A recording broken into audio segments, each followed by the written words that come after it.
Olá a todos, daqui é a Sofia do site Criar Comer Crescer e hoje trago-vos mais 3 receitas e desta vez 3 receitas de pão deliciosas e bem fáceis de se fazer, pelo menos eu acho que são fáceis. Eu tentei fazê-las o mais simples possíveis para que vocês as pudessem fazer em casa de forma a que corresse sempre perfeito, que os pães saíssem sempre perfeitos.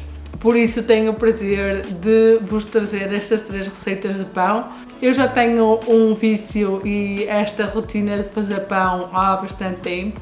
É muito raro eu comprar pão fora e por isso é um prazer enorme poder partilhar com vocês as receitas que eu mais uso em casa e que fazem parte do meu dia a dia. Como podem ver, eu não estou muito bem, eu estou rouca.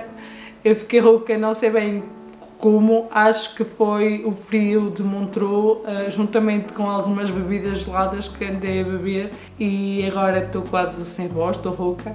Pensei 2 vezes em fazer este vídeo ou não, porque este vídeo em termos de som não vai ficar assim muito bom, mas de qualquer das formas eu não queria deixar de passar uma semana ou muitos dias sem publicar nenhum vídeo. Vocês têm vindo a gostar dos vídeos e têm visto cada vez mais, por isso não podia mesmo deixar de o partilhar. Sendo assim, peço a vossa compreensão pelo áudio menos bom deste vídeo. No entanto, este vídeo é sobre receitas, não sobre a minha voz, por isso vamos lá passar para as 3 receitas já a seguir. Vamos lá? Vamos começar por fazer o pão caseiro tipo rústico e para isso vamos precisar de 4 ingredientes. De farinha, eu gosto de utilizar farinha branca e farinha integral, metade, água morna, sal e fermento de granulado de padeiro. Depois, para mim, o que é aquilo que é mais fácil é colocar todos os ingredientes na batedeira e deixar bater mais ou menos durante 5 minutos até ela estar uma massa homogénea e bem elástica. Claro que também podem amassar à mão ou também podem só juntar os ingredientes todos e não amassar. Funciona exatamente igual, independentemente de amassarem ou não amassarem na máquina ou à mão, fica sempre muito bem. Depois de ter amassado os 5 minutinhos e ela estar assim homogénea e elástica, é só formar mais ou menos uma bola e deixar levedar por mais ou menos 1 hora e meia e este tempo vai depender da temperatura que tiverem em casa. No meu demorou 1 hora e meia e eu tinha uma temperatura de mais ou menos 20 graus em casa. Depois é só transferir a massa levedada para uma bancada previamente enfarinhada, enfarinhar um bocadinho as mãos e de seguida puxar pedaços de massa para o centro de forma a formar uma bola lisa pela parte de baixo. Podem não fazer com as mãos, como fiz logo no início, ou então assim com uma espátula, que por vezes é muito mais fácil logo ao início, principalmente quando ela está bastante úmida e é difícil de manejar. Depois é só virar ao contrário e puxar a massa para si, rodar, puxar novamente para si, rodar, puxar novamente para si. Isto vai fazer com que as juntas que a gente fez de baixo fiquem seladas e o pão fique homogeneamente selado. De seguida é só colocar a nossa bolinha de pão dentro de um baneton previamente enfarinhado, bem enfarinhado, tanto a massa como o baneton deve estar bem enfarinhado.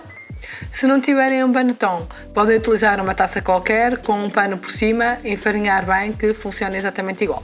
De seguida vai ao frigorífico por mais ou menos 1 hora. O objetivo é que a massa fique mais firme e cresça mais homogeneamente no forno.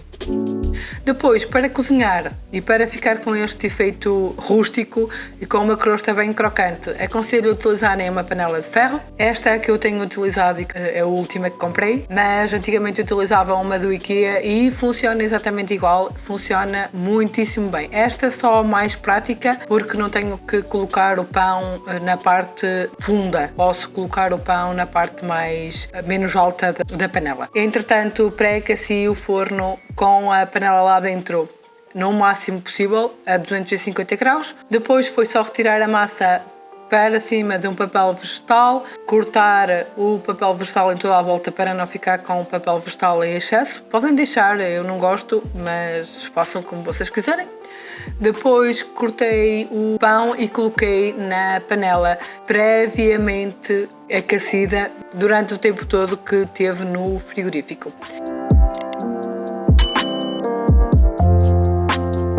Depois baixei o forno para 230 graus e deixei cozinhar por 20 minutos.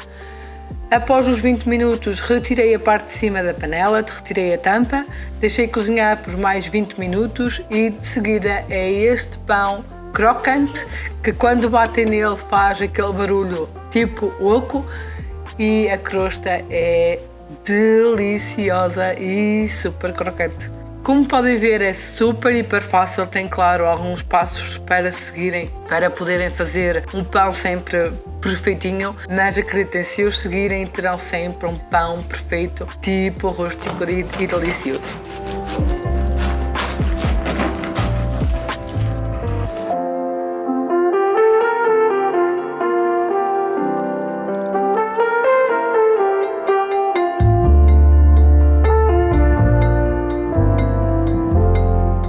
E agora vamos fazer uma broa de milho.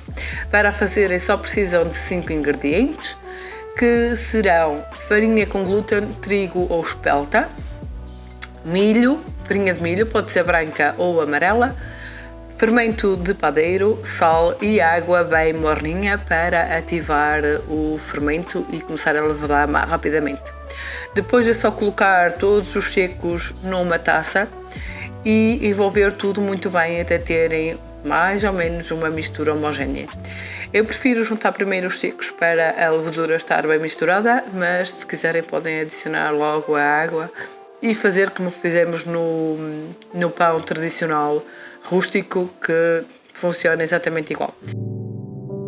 Aqui, como leva muita quantidade de milho, não é preciso bater na batedeira, não vejo diferença nenhuma. Eu já fiz com batedeira e sem batedeira e não vejo diferença nenhuma. Prefiro mexer tudo com uma espátula até conseguir e depois, quando não conseguir, faço com as mãos, amasso o máximo possível até formar uma bolinha assim deste género. Depois é só levedar durante 1 hora, 1 e meia. O meu demorou 1 e meia, estavam 20 graus dentro da casa e, como sabem, isso depende da temperatura da casa de cada um. Depois é só transferir para uma bancada enfarinhada e fazer mais ou menos como fizemos com o pão rústico, que é juntar as bordas todas ao centro, virar ao contrário e formar uma bolinha. Aqui não funciona exatamente igual porque tem muita farinha sem glúten, mas conseguem ter uma bola mais ou menos homogénea. Depois é só enfarinhar o topo da bola e colocar numa taça previamente enfarinhada e com um pano, como estou a fazer aqui, ou podem utilizar um baneton, mas como eu tinha o baneton utilizado para outro pão, utilizei então a taça com o pano. Depois foi só levar ao frigorífico durante meia hora. E enquanto o pão estava a levedar no frigorífico, pré-aqueci o forno a 220 graus, cima e baixo com ventilação. E depois da massa estar levedada, transferi a massa para um tabuleiro previamente forrado com papel vegetal. Coloquei um bocadinho de farinha de milho por cima e levei ao forno a cozinhar durante 35 minutos. Após esse tempo, o pão deverá estar bem cozinhado, bem douradinho, e se bater na crosta ela estará firme, estaladiça e parecerá oca, além de que irá fazer algumas ranhuras, como podem ver aqui. Depois é só saborearem-se com ele ainda quente ou frio, como desejarem. Eu andava mortinha por uma receita de broa e esta saiu mesmo bem. Adoro, experimentem! Por fim, vamos fazer um pão de azeitonas com tomate e queijo vegetal. Este pão é super fofo, é rápido e leva muitos poucos ingredientes, neste caso 8 ingredientes, e é apto a APLV e a veganos. Para o fazerem só vão precisar de farinha espelta ou trigo branca, fermento em pó, sal, O tomate seco, eu aconselho o tomate seco em azeite, mas podem utilizar tomate seco mesmo seco, sem nada, mas aconselho a demolhar primeiro. Ervas italianas, mix de ervas italianas já compradas no supermercado, azeitonas cortadas aos bocadinhos, queijo vegetal cortado aos bocadinhos ou então podem comprar já ralado, é igual, e a cerveja. Esta é uma inspiração do meu pão de cerveja que já está no site. Se quiserem a receita, toda a gente gosta dela e esta é inspirada nessa receita, por isso tenho a certeza absoluta que também vão adorar. Eu comecei por adicionar todos os ingredientes à exceção da cerveja a uma taça, envolvi tudo muito bem e de seguida deitei a cerveja e voltei a mexer tudo muito bem até estar tudo bem homogéneo e, como podem ver aqui, assim. Depois é só transferir esta mistura para uma forma de bolo inglês. Eu neste caso estou a utilizar uma forma mais pequena do que as normais, porque eu gosto de um pão mais alto, também fica melhor nas fotografias, não é? Mas podem utilizar uma forma maior, o que acontece é que o pão irá ficar mais baixo. A forma deve estar previamente untada e eu gosto de colocar o papel vegetal pelo menos numa das partes para o poder retirar mais facilmente depois de estar cozinhado. De seguida é só levar ao forno a 180 graus, cima e baixo, com ventilação ligada, pré-aquecido, claro, e deixá-lo cozinhar por mais ou menos 35 minutos ou até conseguir espetar um palito e ele sair limpo. Após esse tempo podem retirar o pão e o que eu gosto de fazer logo de seguida é retirar o pão para cima de uma grelha, retirar o papel vegetal e deixá-lo arrefecer completamente em cima da grelha para que não fique suado da parte de baixo e não ganhe umidade extra pela parte de baixo e fique com uma crosta crocante. Depois é só servirem ainda quente se desejarem ou semi-quente, morno, fica ótimo com um bocadinho de manteiga vegetal também, ou simples assim para acompanhar uma sopa, uma salada ou o que vocês desejarem. Tenho a certeza que irão adorar. Espero que tenham gostado deste vídeo e destas 3 receitas de pão. Digam-me nos comentários qual é a vossa preferida ou qual é que vão experimentar primeiro. Obrigado por estarem aí, obrigado por terem assistido. Como é habitual, eu deixo na descrição em baixo, nos cartãozinhos aqui em cima, o link para o meu site com todos os detalhes, as quantidades e todos os detalhes que precisam de saber para fazer esta receita mais facilmente e completamente detalhada. Obrigado por estarem aí, obrigado por terem assistido, um beijinho e até ao próximo vídeo.